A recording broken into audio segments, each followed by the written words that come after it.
You're now tuned into Mic Check Waifu Waifu.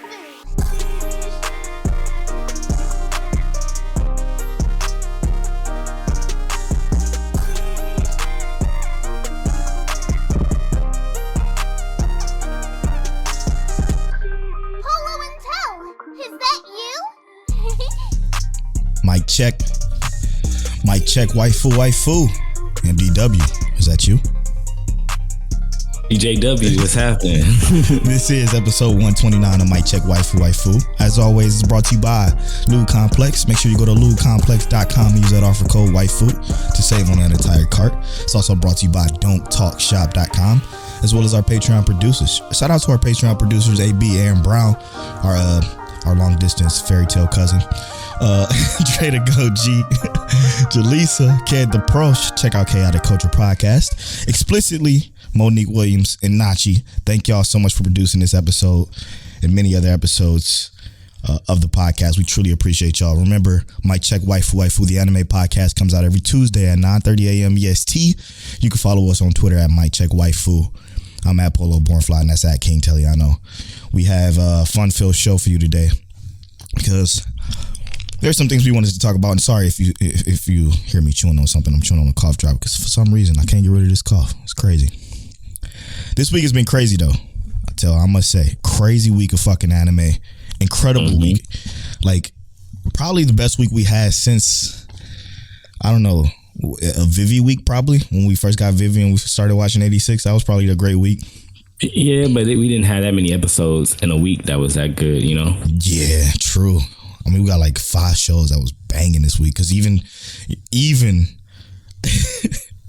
oh my God, I can't believe we forgot to mention this. But The World's Finest Assassin 2 was fucking hitting too. Mm-hmm. I totally forgot all about it. Sure. I just thought about it just now, and that's ridiculous. That just goes to show you how crazy this week was. So, I mean, for everybody that knows, we do, episode of the week at the beginning of the podcast. Sometimes in the middle of the podcast, but at the beginning of the podcast, we do episode of the week. This week, I tasked Tell with just giving me his episode of the week. No honorable mentions. So you have to choose. So I'm going with Demon Slayer. Yeah. I know Polo not going to agree with that, but it was a good ass, long ass episode. Yeah. And my episode of the week, and then what we're referring to is Demon Slayer season 2, the Entertainment District episode 1, I guess, because they're breaking it up in arcs, right? Mm-hmm. So it was the Entertainment District episode 1 that premiered this week that you're listening to this podcast.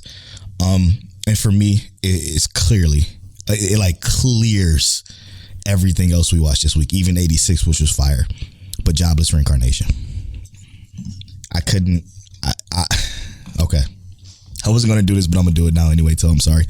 All right, cool. For those of you that don't know, well, obviously none of y'all know this, but yesterday, Sunday, we recorded this podcast and it wasn't going too well.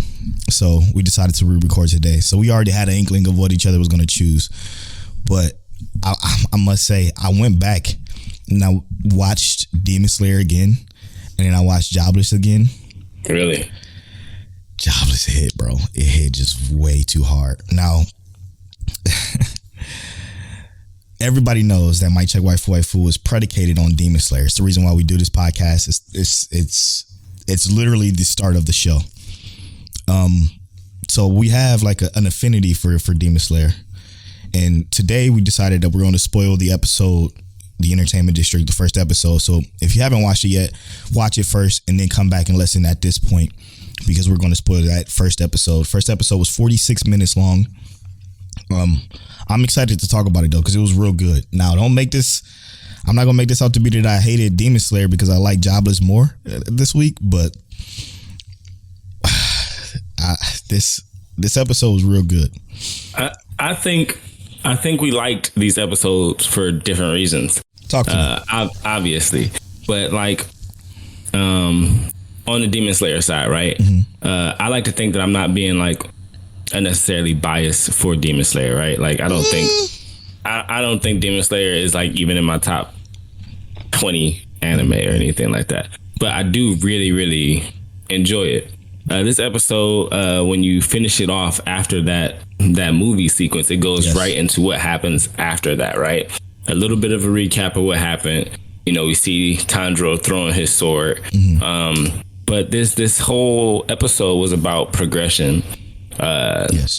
Getting to the next point, but it really didn't give us like, it put us right back into the seat of these are the characters that we're dealing with. They're goofy, they're kids, they have fun, but they also get serious and get active when they need to. Absolutely. I absolutely agree with that. That's what I think I like the most about it too, to be honest, because for one, to get that small little recap was appropriate because I needed it because I didn't watch those first 7 episodes or 8 episodes. 7 episodes. Yeah, no. Only one that's worth watching is the first episode. Everything else is the same thing from the movie. Yeah, so I didn't touch any of those. So to have that slight recap was refreshing because I'm like, oh, I remember why I like this shit. For one, I don't know how the fuck Ufotable do it. It looked like they put RTX on their fucking anime. It's crazy. It's beautiful. It's the most beautiful anime probably to date. I think I'm not crazy for saying that. No, you're not. Because it's like the blend of CGI and like 3D mixed with the anime and the art design is just gorgeous. It's absolutely gorgeous. But back to the show, what they showed was, like you said, the aftermath of what happened in Mugen Train. What I like about that aftermath sequence is that they showed their despair they felt after that whole thing, after Rengoku bit the dust. You know what I mean? Right. So it's like, and it even gave consequence to like Zenitsu didn't see what happened with Rengoku. He just found out afterwards and he was sad, but he was more on that ground to where he was like understanding how the others were reacting and whatnot. Absolutely. He even had like a slight, and for those of you who aren't they increased his character, who aren't a part of our Patreon exclusive to get video access to the video version, I'm holding up like a very, like not even an inch, maybe about, I don't know, 5 centimeters of space of growth for Zenitsu. But it was a little bit of growth. He even said it himself. He's tired of being what Zenitsu is, I guess. Yeah, and Tanjiro said that he no longer whines about going off to kill demons by himself on anymore. His own, yeah, which is huge. Actually, like he used to whine in the group, right? Now when it's like he gotta go do it by himself, he's like, oh, I don't want to go do this, and he go do it. It's like, you know, right? So I like Zenitsu, always have, but you know, I understand entirely why Polo does not like the character because he is. My brother hates him. He is literally the like. I hate Inosuke. I don't like Inosuke as much as I did before the movie. He got worse. Yeah, it's like they made Inosuke worse. But in this, like, he wasn't bad, right? But we got to see them do a 4-month time skip with like training and whatnot. I think was it 4 months? I thought it was longer. It could have been like 4 or 5 months, but they got a little bit of a time skip. But before that time skip, while Tanjiro was still like recovering from his wound in his gut, he went to go visit Rengoku's family to pass on, you know, his dying message to his family. Right. And that shit, to me, that whole portion was good, right? We already kind of knew Rengoku's dad was a dick. Yep. And Rengoku's dad was not really nice to him or his younger brother. Right. But we also found out, which I don't know if we already knew, but we actually found out Rengoku's father was a Hashira before. So that was cool. And we also found out that he had a beef with with anybody who was capable, quote unquote, of the sun technique, sun breathing, which we found that in this episode as well. So basically, this is what happens. Tanjiro pulls up to Rengoku's family house. He sees Rengoku's younger brother. Immediately, it looks just like Rengoku. He just got extra defined forehead. Yeah, and we saw him in the previous season or in the movie. I'm sorry. Yeah. But we see Rengoku's younger brother, and basically, he's like, hey, are you Rengoku's brother? He starts kind of giving this explanation. And he's saying, you know, I'm just here to share dying wishes. And his brother is super hospitable, super nice guy. You can see he's still shaken up by Rengoku's death. Absolutely. And as he's like talking to him, the dad comes to the door or opens up the door and is like, who's this? And, you know, he's like, you must be Rengoku's father. I came to share his dying wishes. And he's like, well, he was incapable with a guy who had no skill, had no talent for the sword, dude. And I'm like, yo, he is shitting on Rengoku. Blew me back, bro. Like, it's wild. Like, Rengoku was a goat, bro. Straight up. And he's just kind of going off on Rengoku. That was kind of a little harsh. I was like, wow, that's crazy. But he sees Tanjiro's like get up, right? Like the earrings and stuff like that. That's when he freaked the fuck out. And freaked out on Tanjiro and just rushed him though. And I was like, yo, he raw though. He put Tanjiro down with the arm lock. And I'm like, yo, but Tanjiro, you know, he's not a slouch. He tries to attack back, and that's where we find out where Rengoku's younger brother says, my father is a past Hashira, and he got the actions. He's smooth. It's nice. And it was like, even though this wasn't supposed to be a flashy animated scene, right? It wasn't flashy, but it was smooth and consistent. It got his point across that he's fast, quiet, and like you said, smooth. And that is, I think, just as important as any other super flashy animated cutscene too, because it shows skill. It absolutely shows the skill gap between Tanjiro and a former Hashira, especially. Yeah. And we already knew there was a huge gap between Rengoku and Tanjiro, but we don't even know if there was a gap between Rengoku and his dad, right? Yeah, which we can assume it is now, right? Right. But when we see this, you know, Tanjiro do his faithful. He gets a headbutt off. True. Because he's explaining to the dad, like, I don't even know what sun breathing is. And Tanjiro, this whole time, we kind of get to see even more of the breakdown of what Tanjiro dealt with during Rengoku's death. Right. That he just felt weak. He felt like he couldn't do anything. And that's realistic because, like, imagine, let's say you in the military and, you know, you the only one who missing their shots. Right. And your team is getting laid out now, one by one, and you survive, but you couldn't get that final shot off to kind of make it happen. And it's like the enemy team retreats because of somebody else, but it's just like you couldn't do anything to protect the people who were protecting you, and you know, you got saved. Yeah, that's good and all, but you feel lesser than now. You feel like there's so much more you have to achieve and do. And to put that in a simpler term, you just feel in a way.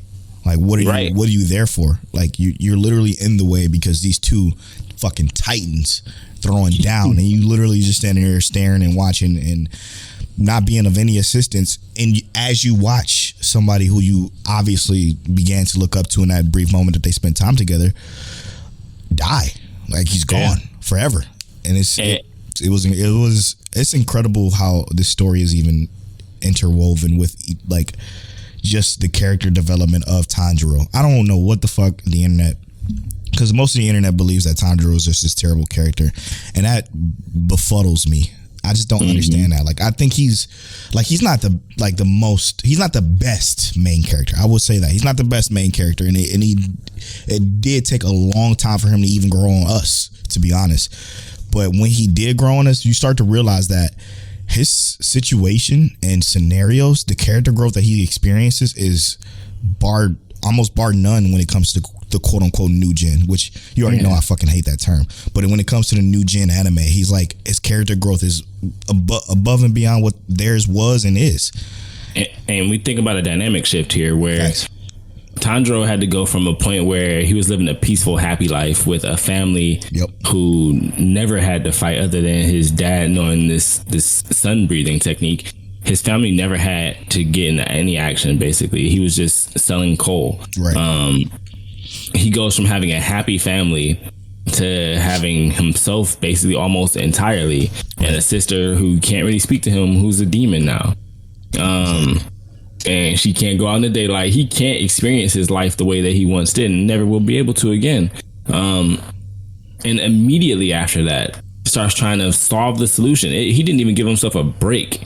Right. He went immediately from my family dying to trying to solve the solution and figure out what's next. And he didn't do that. Sorry to interrupt, but he didn't do that in a small way. He went fucking after Muzan himself. Like the first season, he tried to go after him, and we saw how that ended up. But like you said, he did not hold back at all after his little very brief little training session, knowing damn well he's gonna need about 100 years to catch up to Muzan. But 102. Yeah, but we also found out in this episode how petty the Flame Hashira father is. Very. By ripping up the book of the sun breathing technique. I need that. I need more of what this problem is. Why he specifically has an issue with it. Yeah. I'm gonna say this is what I think it is. I think that he realized that he had no talent. That like his forefather, that Flame Hashira, and this is why I'm gonna say this, because if you look at the fight between Rengoku and the demon, right? It was one sided. The upper three, the upper three. Rengoku was not gonna win that fight. He had no chance at winning that fight, and I think if that demon had just straight up said from the jump, I want to kill you, I'm not going to let you survive, it would have been rap. There was nothing that could have stopped him. Right. And I think that's what made Tanjiro feel powerless. And I think that's what made Rengoku's father realize that like these demons are no joke, because why is he still alive? From what we know, most of the Hashira die off from actual combat. Right. Like a lot of them are not making it out. Like there's a whole graveyard full of Hashira. Yeah. And he's still alive. So we can only imagine that he said, I'm done. I can't beat them, or he's feeling inadequate himself. Interesting. That's my perspective on it. I don't know what it actually is, but that's how I see it. I like that a lot, because I do believe that is probably the case when it comes to him. And do I blame him? No. Did you see how? Because we see in this episode a little bit after that when Muzan meets with the lower three. Yeah, he's upper, but yeah, upper three. Sorry. You're good. Yeah. I don't even know what the fuck he did. It looked like he just looked, and boom. Yeah, he just looked at him. His eyes turned red, and he's posing as a child right now. Yeah. Completely. But his eyes turned red. He's looking at dude, talking to him, and he said something about like, I was able to kill a Hashira. And Muzan says to him, like, what? Do you expect something? You expect me to be happy that you got a B on a test, bro? I did.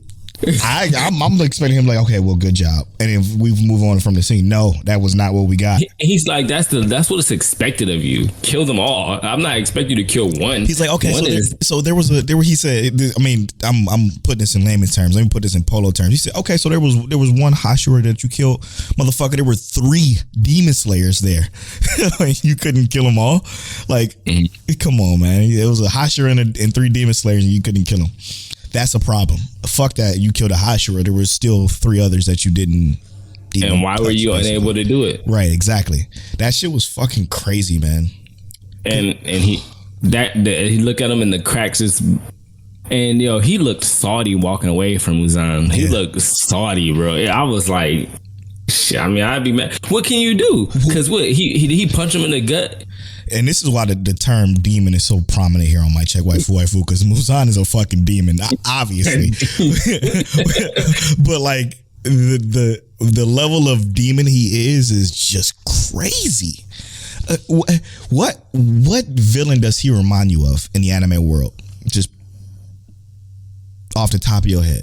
I mean, I feel like he's more ruthless than majority of the demons we see, or majority of the villains we see.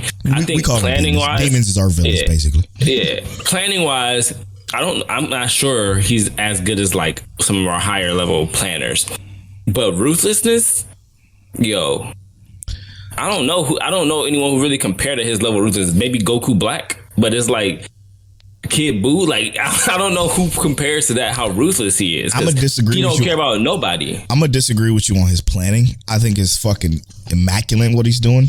because we don't know exactly what he's doing. Period. That's what I mean, though, because we don't know what his actual plan is yet. But I think when it unfolds, we'll be like, yeah, he's there. Just think about the way he moved, though. He's a fucking kid right now in a household of aristocrats. It looks like that knows their shit. So we don't know what that entails yet, but I got a feeling it's gonna be some bullshit, and I think he's on the level for me, Eisen level demon. You think so? I mean, you see how ruthless he is. He's just as ruthless as Eisen. Eisen killed his own people too. Like, he didn't give a fuck. So yeah, but he also walk up to people and just be like, "You're a demon now." Exactly.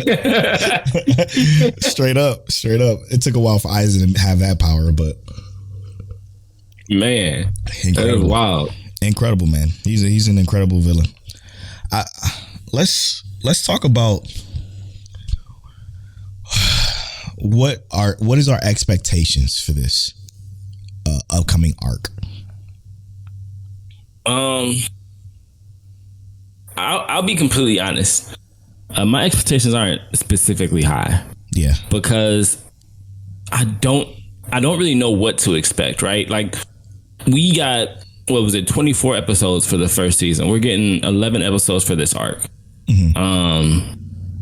Which I'm not complaining about, because that's a nice chunk, and like it's something sizable, and it's enough to bite off and chew, right? Enough to digest.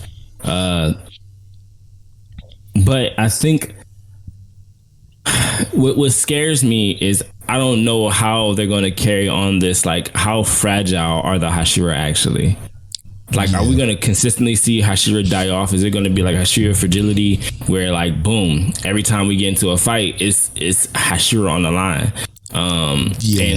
And that's what scares me, because I don't want that to be the scenario where the Hashira are constantly dying off, but somehow Tanjiro, Inosuke, and Zenitsu are leaving out unscathed or alive. And I'm gonna just interject here and say that's exactly what I feel like is gonna happen. And I feel like it's going to happen because it's a theme. To touch back on to the recap of what we watched at the end of this episode, you see our team basically go on another job with another Hashira. And for me, it felt all too familiar. And because it felt all too familiar, and you think about it, okay, first it was the Mugen train. Our team joined up with a Hashira on the Mugen train. We saw how powerful he was. Now it's the entertainment district. So, in entertainment district being, and what they said was being where demons live. So, like, come on, man. Like, come on. So, yeah. And they would go ahead. I just feel like that this is going to be one of the themes of this show, is that the Hashira are probably going to get killed, like in the same exact way what we just saw in the Mugen train. And I don't want that. I don't want it to be a bunch of pretty fights, pretty animation, and just the same story for I guess dramatization, because what that reminds me of is what's that bullshit show I hate so much, Akame got killed. Yeah, I fucking hate that show, and that's what I got a feeling it's gonna be like, sadly. Yeah, and to be fair, I don't mind if they die, right? Yeah, like I don't mind if they actually die. What I do care about is how they die. Exactly. I don't want them to be dying every single arc against the base level opponent. We ain't even made it to Muzan yet. Right. I want it to be like, because technically that dude that they fought was one of the tougher of the.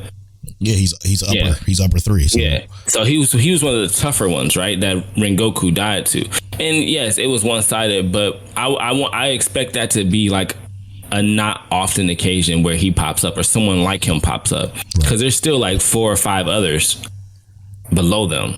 Right. So yeah, because it was separated in 8 and 8, right? Was it? Yep.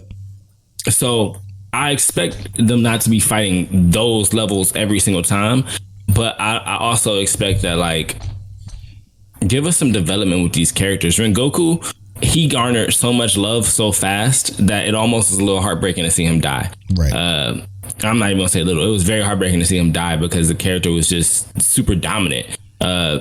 And I don't know if we're gonna like this character or not, but I do know that, like, if he comes into the show, we get to like him a little bit, and then he just pops off and dies because he's trying to make sure that these people stay alive. That is, like what Polo said, a theme, and that's gonna make it boring. It's gonna water it down, right? It's gonna turn the milk into water. And now, sadly, I got a feeling that's gonna happen. Like you said, what you said is exactly my thoughts. Is I don't care if they die. Like that's fine.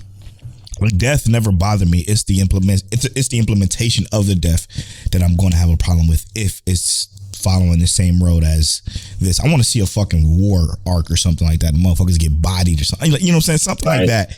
I don't want to see these people just go into these different arcs and then get smoked. That's fun, and I know it's going to be beautiful. I know it's even going to be a nice story, but I'm not going to care about the deaths the more it happen. I guarantee you that.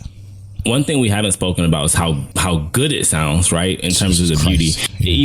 Even this episode sounds really, really good. Absolutely. So it has so much potential. I just don't know what to expect. Same. Anyway, I just figured we touch on that. Now back to the show. So with that being said, I do have to mention that I did watch the first episode of Link Click. Tell, I bet you love that intro.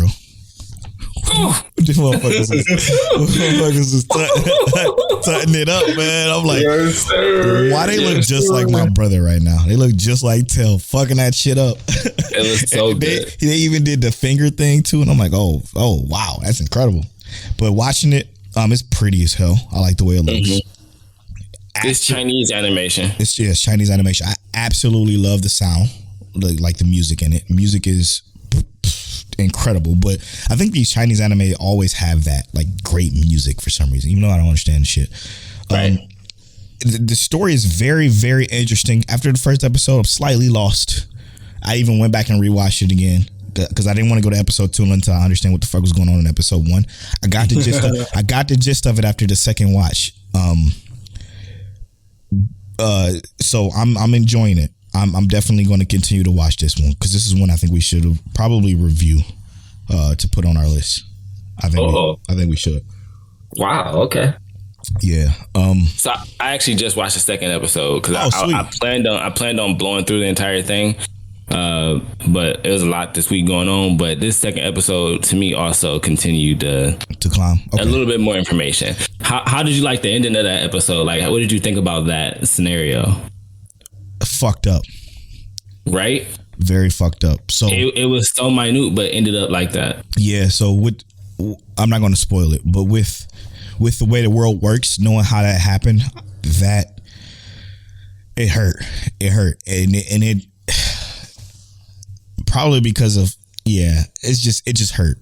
It hurt. And our characters don't know. Nope, have no idea yet. So that. Oh, man, it was killer. It was definitely emotional, and I can't wait to watch more of it. Like I'm looking forward to watching more of it because it's really, really fucking cool. Just so you can skip the intro. Absolutely. Speaking of that, and that's exactly why I talked about Link Click, because now we're gonna have the discussion on intros, outros. Because on our last episode we talked about how I skip intros after the first time watching it. There's no fucking way I'm gonna watch intros for anime.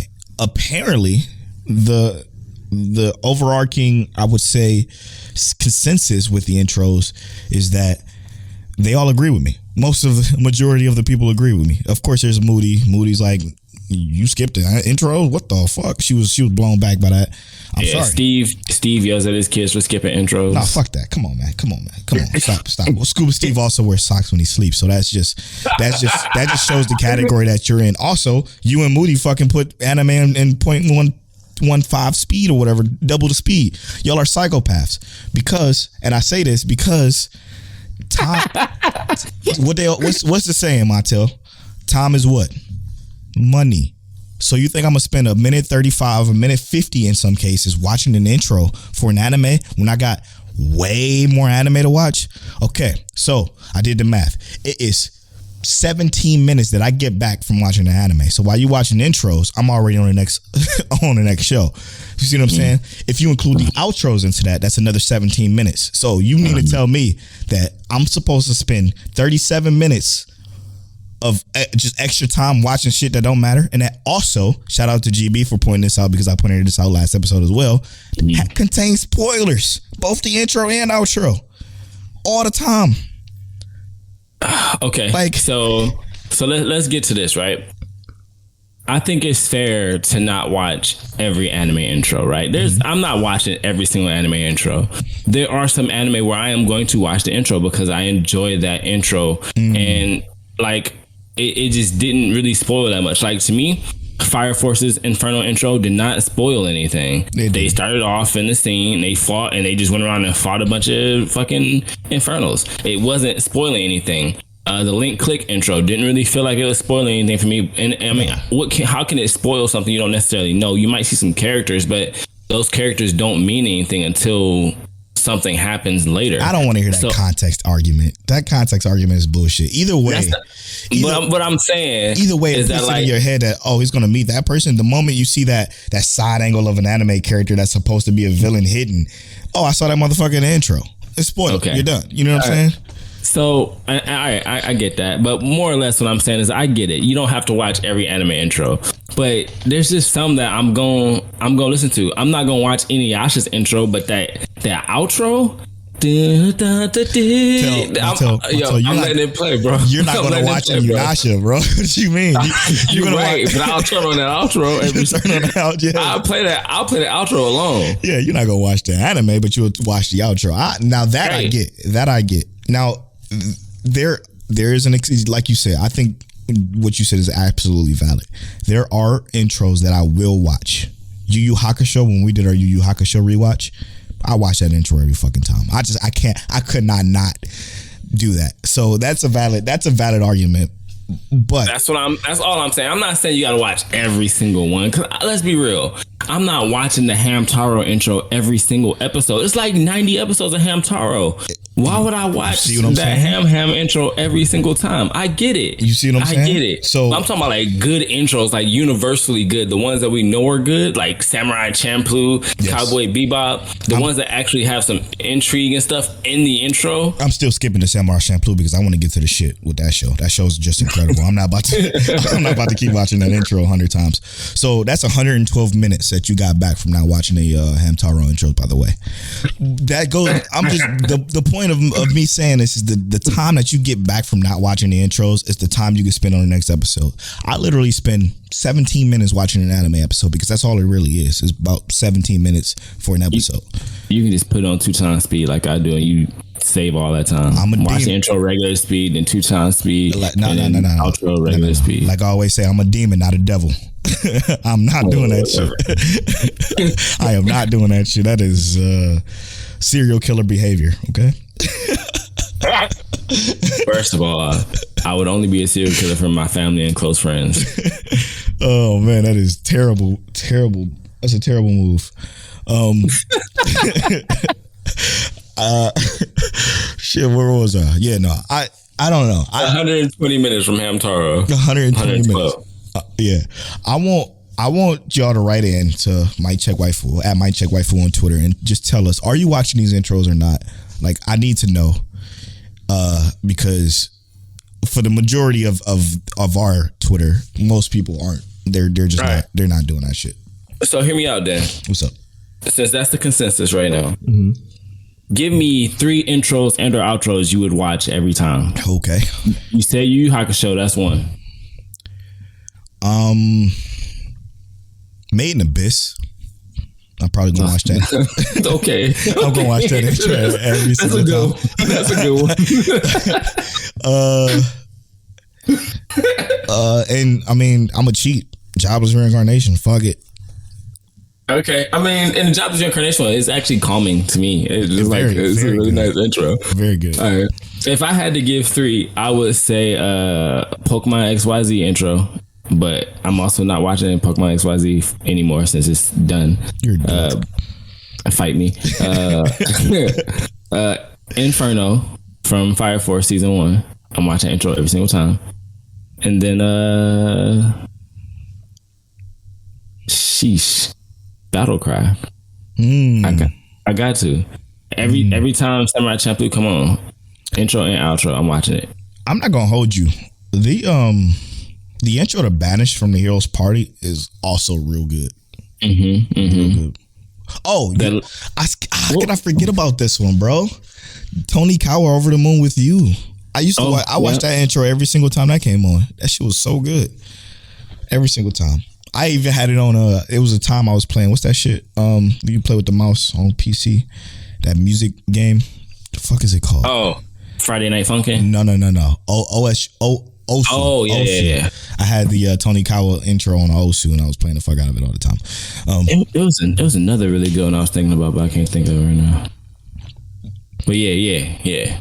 I think I used Main Abyss song last week or 2 weeks ago. Did you? Yeah. I mean, we used it a couple times because it's just too good. It's fucking good. So good.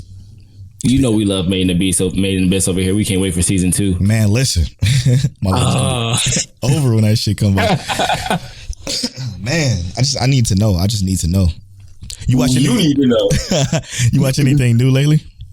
I just watched, like I said, episode 2, Link Click. I did read the latest. Oh, I did want to talk about this.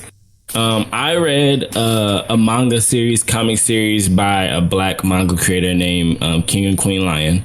Okay. They are pretty big on TikTok. They do like DC Marvel anime conversations, but they have their own comic and it's all black heroes in this comic. I read like the first 15 chapters. It's pretty interesting. Basically, the power is based off melanin. If you have melanin, then you have superpowers. Wow. And it's basically if you don't have melanin, you can't harm the melanated.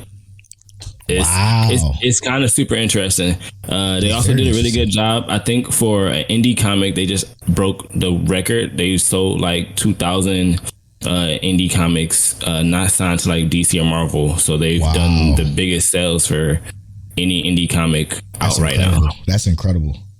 That's amazing. I actually love that shit. I love that shit a lot. Wow. Yeah. That's good stuff. And for me, I did watch something else new. Of course, it was a slice of life because. Okay. Now, let me tell you this. You remember the one I talked about last week, which was 1 Week Friends. Very, very fucking good show. Okay. I cannot understate how good 1 Week Friends is. But now, if I can find this. Sorry, give me a second. I got to scroll through Tell's Annie lists completed because he fucking ruined my timeline here, apparently. I'm sorry, I update late, bro. Yeah, you update very late. Holy shit, bro. God damn. Hey, it was the last time I didn't hit this complete. So it's this one called True Tears. Incredible show. Very, very messy slice of life. And it deals with like middle schoolers, I think. Middle schoolers. But it's about the dude Shinichiro, student living in what will be his dream come true scenario when he lives in an unfortunate circumstance with his childhood best friend, who is his basically lifetime crush. But he meets another girl, and the other girl is an outcast in the school. She's like the quote unquote weirdo in school, and they become really close. And she starts to like him, he starts to like her, and they start to like each other. And he also has another friend who he grew up with that also has a crush on him. And it's this triangle of love that between our main character not really having any inkling of what the fuck is going on. Obviously, that's what these slice of life do. But he does have the wherewithal to know, like, I'm in a weird situation. I need to figure out a way to handle it. I need to what's the word I'm looking for? I need to I need to put my emotions in a box and work through that shit. I need to just put it all in a box and work through it and just try to figure out what I want, where I want to go with this situation. But there's some shit in here that's like this girl saying some shit to this girl to making this girl feel like shit, and there's a situation. Oh, they feuding. It's like that. It's like, and it's like it's messy, and that's why you like it. I love it. I absolutely fucking love it because it's like messy to the point where it's believable. It's so believable with the mess, and that's what I think I enjoy about it the most. Because like just to give you a little bit of the mess in True Tears, the one girl who's basically been ignored because they're both childhood best friends of his. Two of the girls is. One childhood best friend is like the tomboy of them, so they're like brother and sister almost. Okay, and it gets so messy to the point that she is actually with his best friend. Like they're together, boyfriend and girlfriend. Like he got his best friend together with his childhood best friend. Like, hey, my best friend is a good guy. He really, really likes you. You should date him. She says, yeah, just out of whatever to try to see if he gets jealous and maybe want her eventually. And with that situation, she's like pushing his best friend away. His best friend knows what the fuck is going on. He's denying it though. He's like, I know it's because you like him, but I'm gonna try to be the best boyfriend possible to you so you can then fall in love with me. And it's like it gets so fucking deep with that. It's like it hurts your heart. And bro, my eyes watered throughout this entire fucking thing. You watched the whole thing? I watched the whole thing, all 13. So let me give my synopsis of this really quick. Polo is a very chill dude, and yes. Polo don't have no drama in his life, so he watched drama-filled, messy anime to get his taste of drama. You know how people watch fucking what's that? Cheaters, Maury Show, Jerry Springer, yep, the Kim Kardashian show, all that bullshit. I don't do that. No, I watch this to see what's going on in the outside world because I don't give a fuck about drama. That shit drama don't faze me. Let me tell you how much drama I got in my life. Zero, none at all. Period. Yeah. Yo, high key, Polo and I are the same on that front. Like we do not. I don't have no drama in my life. Yeah, like never. I don't look for none. I can't find none. So the problem with drama is that you got to give a fuck to have drama. I just think we don't give a fuck about a lot of things. Like that's a good point. I just don't think we care. Like I don't care about. I just don't. And maybe it's. I don't know. Maybe I'm a sociopath. Who knows? I think as long if you are, just recognize it. But I don't think you are. I just think I don't think so either. I just don't care. I think that's fair though. Like it's healthy in a sense, you know. Like I don't want no drama. Yes. Why would I want any? Yes, that's what. If sociopath is that, then that's me, and I'm happy with it because I am all smiles. I love my life. You know what I'm saying? Even I have to tell my own mother when she calls me, and she calls me with the Tajay, let me tell you, your sister, your brother. I'm like, okay, Ma, I love you to death. I love you, but I don't want to hear it. I just don't need it. I don't need it in my life. And she's like, but you know, I'm just trying to tell you what's going on. You don't keep up with your brother and sister. I'm like, listen, it's not that I don't keep up. I just don't care to keep up with the drama. You know what I'm saying? Right. Tell me about everything else. Yes. How are you doing? How's my niece? How's my nephews? Like, that's all I care about. You know? Yeah. I love it though. And the True Tears Slice of Life anime, I'm going to try to bring y'all one every week. It's going to be hard this week though because I'm in love with Final Fantasy 14. To watch a whole series. But some other interesting stuff coming soon with that. Yeah. Oh yeah. Big time. So I'm gonna try to bring y'all some more, and we'll go from there. All right, so let's get to know Mic Check Waifu. I don't know nobody in Mic Check Waifu. This is part of the podcast where you get to know the host of Mic Check Waifu. It's 56 questions. It's 56 questions in a list. I'm gonna roll a random number generator associated with one of those questions. Tayl's gonna read the 54. Y'all get it. All right. I'm a roll around number generator, goddammit. And he gonna read the question. 54. Well, this answer is obvious for Polo, but it is what anime is guaranteed to hit you right in the feels? Damn. Yeah, it's obvious for me. And if y'all don't know it. Let me go first. Don't know. Okay. All right. Motherfucking Polo. Mine is number one gonna be Clannad. I hate him. Clannad After Story specifically. Then we got Grave of the Fireflies. Oh my God. Then we got Made in Abyss. And then what else we got? A Silent Voice. Yes, Lord. And then Your Name. All right, Polo, you pick something that ain't on that list. I hate him. He tried. I don't even think that's what Tell believes. He should try his damnedest to pick all the ones he knew I would say. So then I would. I agree with all of those. Yeah, I know. True Tears hit me in the feels. Okay. Violet Evergarden hit me in the feels. You did. That's a good one. Yeah.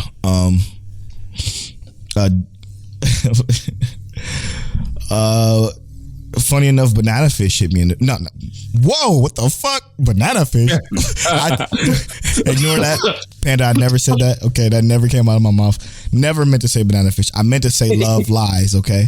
I don't know why. The reason why I said that is I think it's because Banana Fish is an Amazon exclusive and then Love Lies is an anime exclusive, Amazon exclusive. You know, Panda love Banana Fish. Fuck Banana Fish. It's just, it's bad. It's only because one character is garbage. That one character brought the entire show down. It just ruined the fucking whatever. Yeah. Love Lies. Obviously, Clannad After Story specifically. Even some stuff in Clannad blew me back. Oh, also Steins Gate. Steins Gate, yes. What blew me back? ReZero. Yes, I was just, bitch, you got me. bitch. Yeah, ReZero for sure is definitely one of them. But I Want to Eat Your Pancreas until the ending. That blew me back, like the very, very end. I gotta watch that one. I still haven't watched that one yet. Yeah, I Want to Eat Your Pancreas is super interesting until like literally the last scene. Then it's like, the fuck is this shit? Stupid. But did she eat his pancreas? Huh?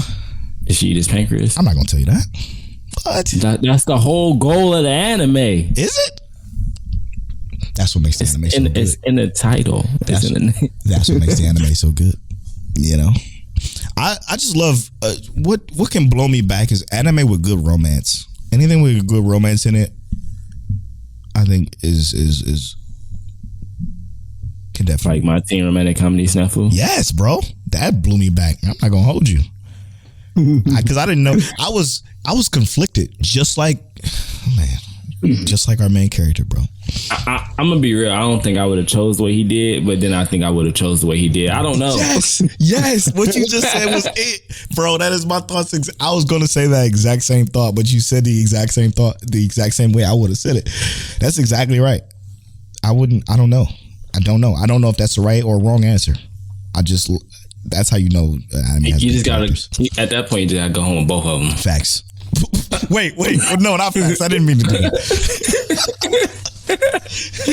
I didn't know you was gonna go polyamorous on me like that. Is that what it's called? Hey, look, who am I to judge? No, we ain't judge. Yeah, we literally judging the Judy, but yeah.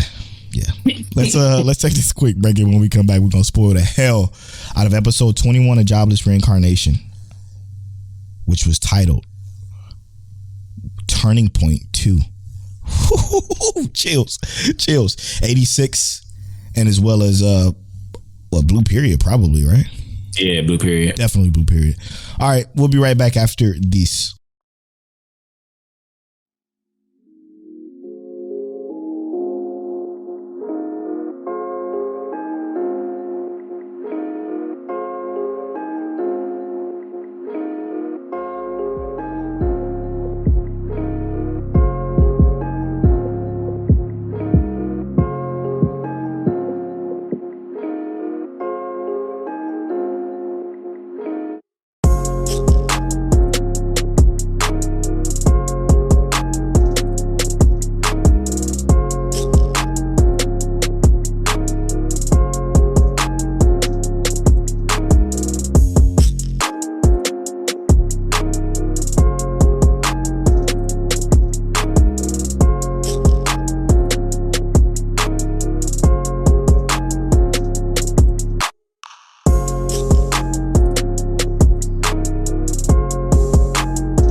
And welcome back to episode 129 of Mic Check Waifu. I just realized. Make sure you check out our Patreon, patreon.com/MicCheckWaifu to get access to the bonus podcast, the after story, which we need to record soon. Yeah. Because I feel like we got to do an after story with Legal discussing some stuff. Yeah, true. We might have to do that real soon. Yes. After story podcast coming soon. We have to get back consistent to doing after story again. You know, what's funny is I happen to be available almost every night. All right. We'll pick a night and do it again like we used to. And that's exclusive to Patreon, by the way. So make sure you check out the Patreon exclusive podcast. We love y'all. Thank y'all so much for supporting us there. We are back to spoil Jobless Reincarnation. Wow. 86 and Blue Period. Why the fuck did my brain just draw blank? Damn, I still gotta edit this podcast too tonight because we record this on a Monday. Let's do it. I'd be making Polo work too hard. My bad, y'all. No, it's not your fault. It's my fault because it was my idea. Glad we did it though. Let's talk about Jobless Reincarnation first, obviously. Okay. So this was the worst episode of the season so far. Yeah, I hate it. It starts off. I hate tell sarcasm so much. I hate it so much. But this was literally one of the best episodes I've ever. Like it blew my fucking mind because the beginning. It's not even the intro. It was like a foreshadow at the beginning. Yeah. It wasn't even the intro this time. It was just the shit that happened in the show. I'm like, what the fuck? What is going on? Literally, he's dead. Then they go into the intro and he kind of narrates what's going on, which was beautifully done, just beautifully woven into what the show is. And when we get started, bro, I just feel like what this episode did to me. How can I say this? I was ready to throw everything else out the window, bro. It was that good. Like the payoff that Jobless Reincarnation has always been so top notch, like crazy. Like a lot of times it's a lot of build up with this show, like building up to certain points. But when it gets to that point, that climax to that point, it could just happen randomly, like it did when Eris got kidnapped in the first part of this season. When she got kidnapped in Ghislaine was her name? Yeah, when she pulled up and did her fucking shit, and when Rudy was fighting those kidnappers, it was incredible. Like that was the pinnacle. This time it was the turning point too, which was never would have thought he would have walked up on who we learned to be the Dragon God, and with him walking up on the Dragon God sparked this whole fucking fight with him because the Dragon God hates the Man God. What the fuck is going on here? So, and I think one of the things that kind of put this episode over the edge for me was something more like how it almost felt ambient.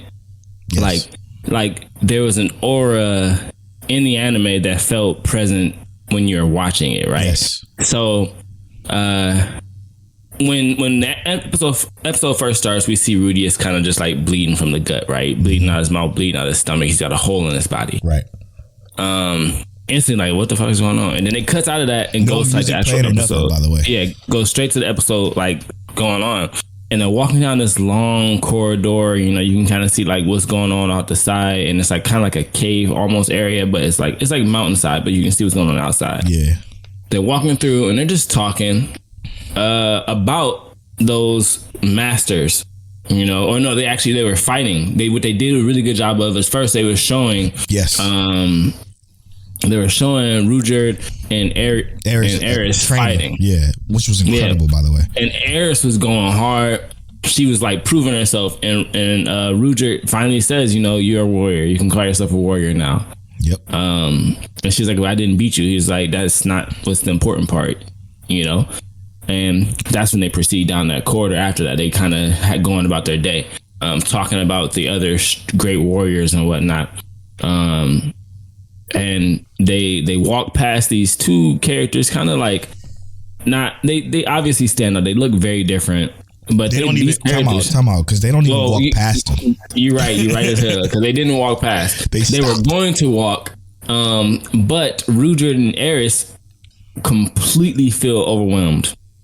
Yep. Which is something they established a while ago at the beginning to show that warriors can feel the presence of other warriors, basically. And that's what they did so well at the beginning of this episode, was to establish that Aerys was finally a warrior. Like, she knows what it's like to become a warrior. Obviously Rudy doesn't, because he's not really a warrior. He's never have been. So with that, when that happened, bro, and the ox jumped off the edge of the cliff, I was like, fuck that. I'd rather jump and die. Yes. I'm like, yo, what the fuck is going on here? Where this ox decided that I'm gonna just die instead of just. That was so good though. It was so good. So good. But also, like, Rudeus is oblivious. Yes. To the circumstances, right? Yes, he knows situational awareness at all. And we find out a little bit more why later on in the episode. But in this point in the episode, we're just like, why is everyone shook except for Rudy? And they walk past the two people adjacent to them, walk past our party. Rudy's like, don't move. Mm-hmm. And Rudeus, he just turns around, he's looking, and the guy, what did he say to Rudeus? He didn't really say anything to Rudeus. Rudeus said to him, "Is like." He asked him. No, he asked him because he said, do you know them? Because he said something to Rudred and Aerys because he recognized that Aerys was a gray rat and that Rudred was a. Oh, that's right. Yeah, because the dragon god recognized Rudred was a superb. I think superb. Superb. Yeah, Aerys was a gray rat. Yeah, and then that's when he asked him, "Hey, how do you know them?" And then that's when the fucking shit got real weird. So basically, the moral of the story is you don't ask real motherfuckers questions. A dragon god, by the way. But basically, Rudeus not having any situational awareness in this scenario specifically, he ends up answering questions, and he's talking to him like calmly, right? Like it didn't feel out of place that Rudeus was answering questions essentially, but what did feel out of place was that as soon as he asked him, does the name Man God mean anything to you? And then you didn't see him anymore. Yeah, exactly. They took him completely off the screen. You just see Rudeus's face kind of like smile, and you look up and you don't see the man standing there anymore, and then you see him kind of lift up and boom, got Rudeus. It wasn't even Rudeus that smiled. Rudeus turned with the smile and said, "Yeah, he comes to me in my dream." And then that's when he disappears and he's gone, and he's like, his guts is fucking spilling out. Well, no, he didn't shank him there. He punched him right there because he wasn't planning on killing Rudeus there yet. No, he stabbed him in the gut. He stabbed him in the gut. Right there? Yeah. I guess I didn't remember that. I thought he stabbed him after that because Rudeus wouldn't go down. Yeah, he was in the gut, and then the hole in the chest was what killed him essentially. Yeah, that's what it was. The hole in the chest will kill him. He fucking four-fingered him right in the stomach, and his insides was bleeding, and it's bleeding out of his mouth. It was. Oh yeah, because he did make a note to say your lungs were damaged. Yeah. And Rudeus is fighting back, and I love that. Right? Because incredible. While Aerys and Rudred, they did attempt to do something. Rudred was going off too. I'm like, damn. But let's be real, it was easy takedown. Yeah, easy. He was easy takedown. Aerys got tossed, which goes again. It was a show. Aerys isn't weak, but she also is not on Rudred's level, and she is certainly not on the Dragon God's level. Aerys got tossed. Rudred was attacking, got nowhere, and got tossed as well. Yeah. And Rudy got put down, but Rudy, being who he is, did not back out. And luckily, we did see that his eye has no effect on someone like that because he's too fast. Yeah. It could have helped him if he was able to react, but Rudy does not have the ability yet. But he was fighting back. Wordless incantation. He doesn't have to speak, and that was instantly recognized by the dragon guy. And he said he might be on Laplace's level, which we don't know who Laplace is yet. You're right. He could be, because we did find out as well that the highest level of these warriors isn't actually the best fighter. It is the dragon guy who is the best fighter, and apparently he is busted. So to cut in real quick, I've watched a video about this guy named, I forget his name, Annie News, I think his name is. He does breakdowns of the light novel versus the anime, and he did a lore video on this. And yeah, gods, if they're a god, they're literally a god. And the reason being is something happened along thousands and thousands of years ago that separated the continent between, it was a battle between the human god, quote unquote, and then the dragon. I think it was the dragon. No, it was the demon. It was the demon god. The demon god and the human god was fighting each other, and they literally split the continent to what it is. That's why you have the demon continent and you have the central continent. And the dragon guy was a part of that war. So this guy is probably like thousands of years old, essentially. So he's a literal demon dragon god. So just to put that in a little bit of perspective for you. So he's a demon. Yeah, cool. Straight up, straight up, like world wrecking levels. So yeah, but Rudeus was able to cast a fireball spell. That turned, what color was it? White? It turned purple.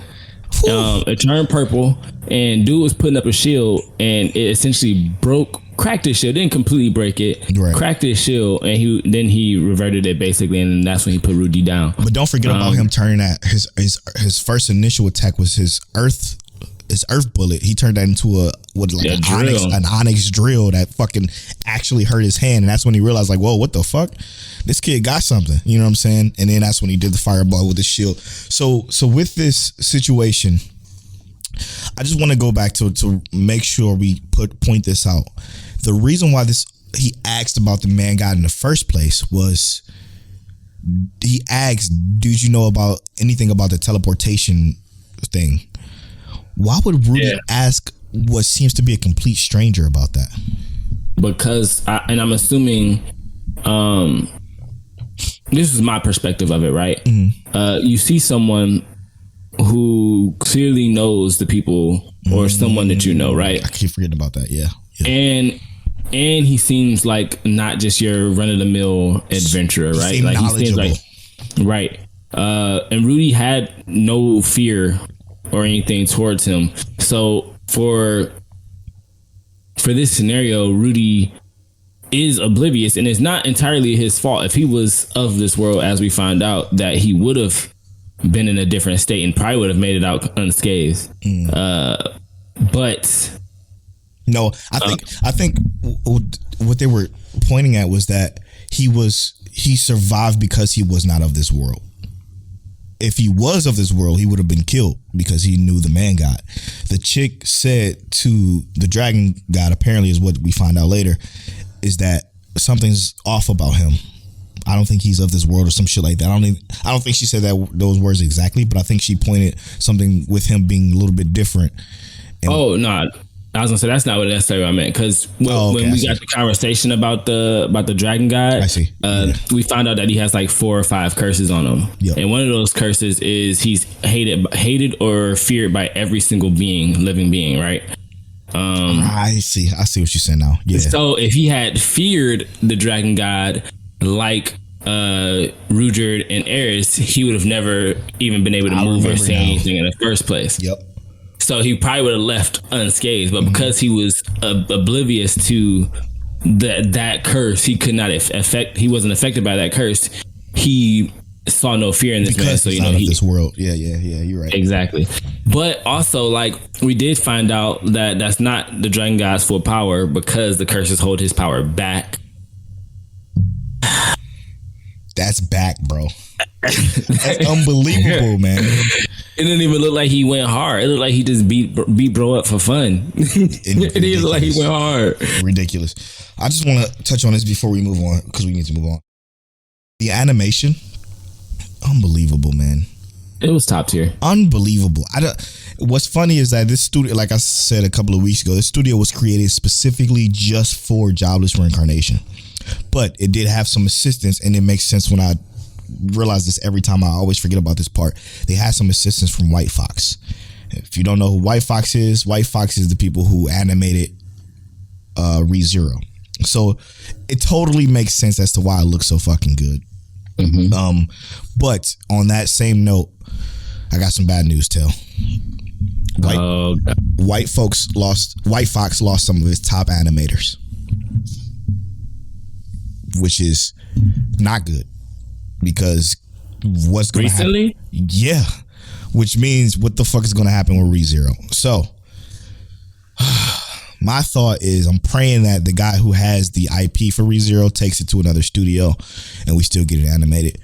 But word on the street is that it just might not happen. And then we got to pick up the novel. Yeah, but because I'm not dropping it. I can't say that. I will say this: there's no fucking way with as popular as ReZero is. I mean, Toonami and all that shit. And what as popular as ReZero is, I don't think they're going to drop it. I think they're going to give it to another studio.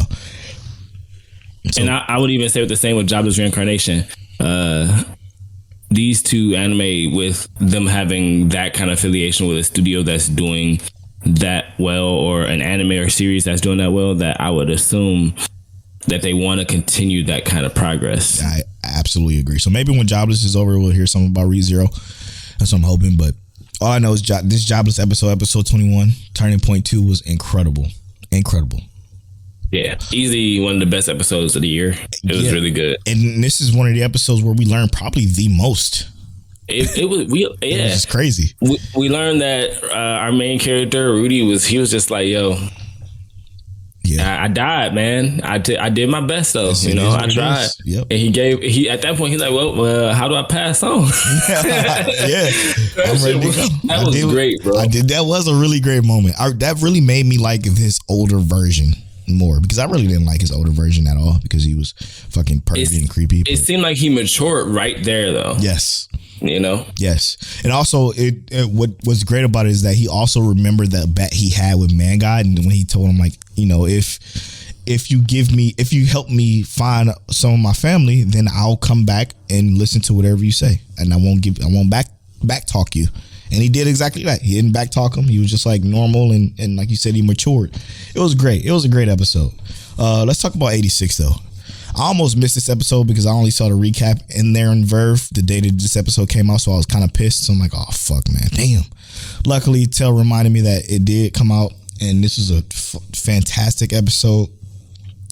I will say this: out of the shows we watched, this was probably the least memorable for me. So, but that's not to say that it was bad in any way at all. But for me, I had trouble remembering what happened when it came down to recording. If we're putting in like an episode hierarchy, then I can get that. Yeah. Basically, we know for this week, it was just, we had a lot of good episodes this week. And I think this is a really good episode, in my opinion. It was a really good episode for sure. But basically, we know like they're on that low flying ship jet kind of thing. Yeah. And they kind of go high in the air, and she drops off the 86 and the rest of the crew. Mm-hmm. And they have to fight their way to the Morpho. Yeah, the Morpho. And they essentially do, while being swarmed. And, they kind of do their thing. The 86 do their thing. They split off from the other half of the military battalion or the group. Yeah. Right? Yeah. And they go fight the larger group of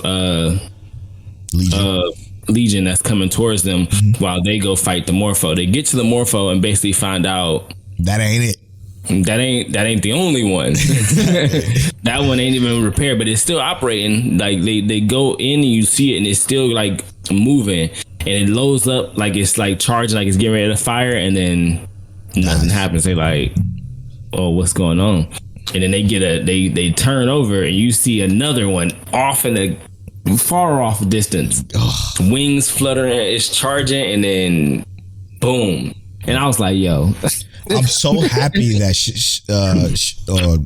Shino. I'm so happy that he said something was up. He felt the bloodlust of Federica's night, and he like, yo, retreat now.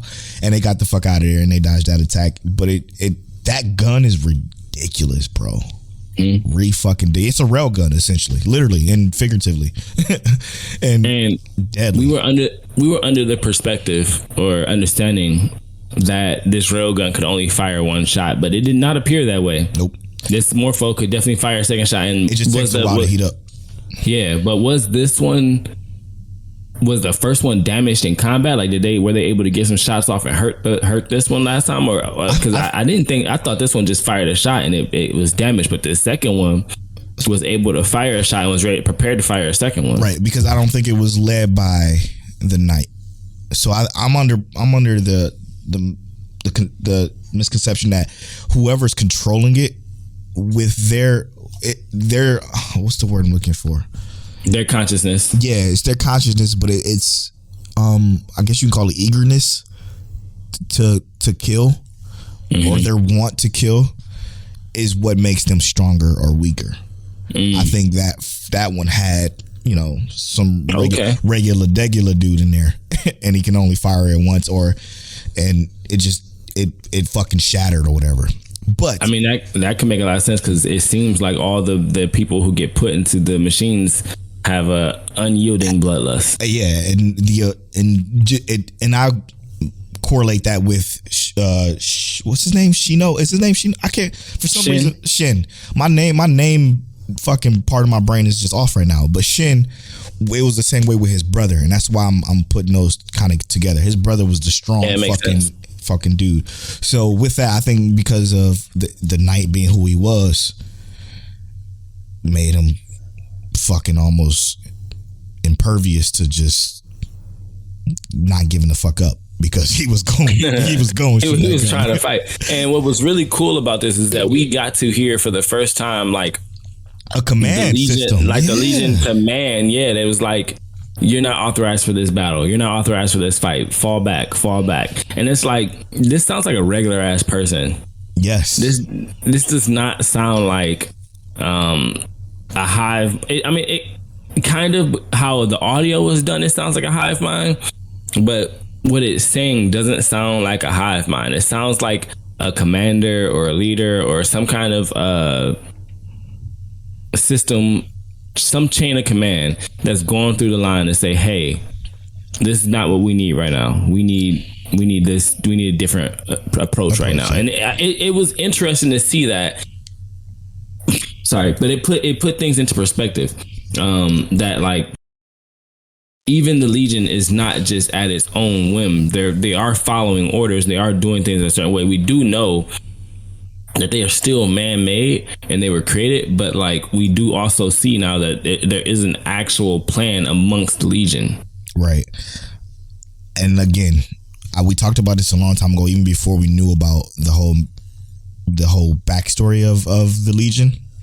Is I do feel like that it is a hive mind situation, kind of like the Geth in Mass Effect. I do feel like that they're going to be a victim of their own creation, though, for taking and what I mean by that is for them taking a human consciousness and putting it into this to then try to maneuver about, because that's how they basically took over the entire fucking world, essentially. I think that's going to be their downfall as well, because of what we just saw foreboding with the Knight. I forget the Knight's name. Did they tell us his name? They did. He's part of Shin's family, basically. Like, they have the same lineage or something, I think. Yeah, something like that. And with them using that, I think that no, he's not a part of their lineage. He's talking about how he's a part of the Nosing clan when he's trying to shoot him down. So they're beefing in some way. I don't know why, but I mean, maybe I could be wrong. But with that, I think that's gonna, like I said, that's gonna be their downfall, and hopefully it is. I don't know. What do you think about Frederica sneaking on Fido? She need to get kicked in the kneecap. Yeah, that pissed me off too. That made me so mad, bro. But I do think that, like, it's something that her character feels like they had to do, right? Obligated. Right? I don't know, man. Because she is like, she's looking at the 86 as a product of her family. Like, this is what my family did. My family created these machines to fight a war. My family invaded these countries to do different things, and this is the outcome. The 86 are an outcome of another country having to fight in this war against what my family created. So she sees it as like, you know, this is what it is. And you know I always got to come with a logic, bro. My logic behind that is, why would she do that, though? Because what she's doing now is putting them in even more danger, because now they have to protect her ass. But guess what? Now they even gonna miss Raiden because he's taking her back to safety. So with them missing one gun, that's one less person they have to help protect and watch their back. So logically, don't make sense. She made, it was a terrible decision. Everything you said makes 100% sense, but it was the wrong fucking move, man. It was the wrong move, and it completely pissed me off. What's Hold up. Give me a second. Because I think. Hold up. His name is. Hold up. Is that. Is his name Nozen too? I'm trying to make sure. Because I think his name is. Pale Rider. Personal name Pale Rider. Kiria Nozen. That's not his brother? No, his brother has red hair. Brother has red hair. Died at age 16. Personal name Pale Rider. So he and is. That's the name I think they kept saying was a Pale Rider. So that, wow, we just spoiled ourselves. That's crazy. Well, I was saying because I thought she said that they shared the lineage when she was telling him initially about it. I see. I do exactly remember what you're talking about, because that was when they were first discussing what the Legion was. You're right. That's crazy. Damn. You're absolutely right. Wow. Yeah. Deep, man. Deep. 86 goes deep. We only have 5 more episodes. 4 more? 4 more? Yeah, 9, 11. Yeah, 4 more. 9, 10, 11, 12. What the fuck are we gonna do, bro? We got a whole new season coming up. That's true. That's true. I know we mentioned it last week. That's probably where we're going in this episode. I know we mentioned last week that we was going to cover the winter season this week, but we're going to discuss the winter season before our anime of the year discussion, which is going to be 2 weeks from now. So make sure you guys tune in. So next week, probably we'll discuss the winter in its entirety. We're probably going to get some inquiries from Twitter on what y'all think of, what are y'all anticipating this winter season, 2022 winter, and share them on the show. So make sure you write in that Mic Check Waifu for that. But give us the recap. So we just finished talking about 86 and all of its greatness. Y'all already know what that is. But Jobless Reincarnation, that's Polo's episode of the week. And, he said it was, amazing. Blew my mind too. Has some great stuff in there. Also, stay tuned for After Story Patreon exclusive podcast. We got some stuff coming for y'all. And Polo got some more information to drop for y'all. It's going to be great. Get to know Mic Check Waifu. Before our break, what anime really hit you in the feels? We gave some demonstrations or some examples for us. And then Polo watched True Tears, another messy slice of life that, hit him in the feels a little bit. I've read the first 15 chapters of Flame, a black anime or black manga created by a critical content creator. We also had an intro and outro discussion talking about, do you watch the intros? Do you skip the intros? Let us know what you do. We already found out quite a few of y'all actually skip them. So, that's cool. Polo actually watched the first episode of Link Click, and that might be our next review. So stay tuned for that as well. We talked about Demon Slayer Entertainment District with some spoilers. I'm pretty hyped for it. I know Polo is pretty hyped for it. Let us know what you think about it. We got some demons in the show, literally. Some great stuff going on. Yes, sir. And then, as we did in the beginning, episode of the week was Demon Slayer. Polo's was Jobless Reincarnation. That's been episode 129 of Mic Check Waifu. I'm at Polo Bornfly on all social media. I'm at King Tiliano on all social media. You can follow our social medias at Mic Check Waifu on Twitter and at Mic Check Waifu on Instagram. And as always, Mic Check. Your voice got kind of high on.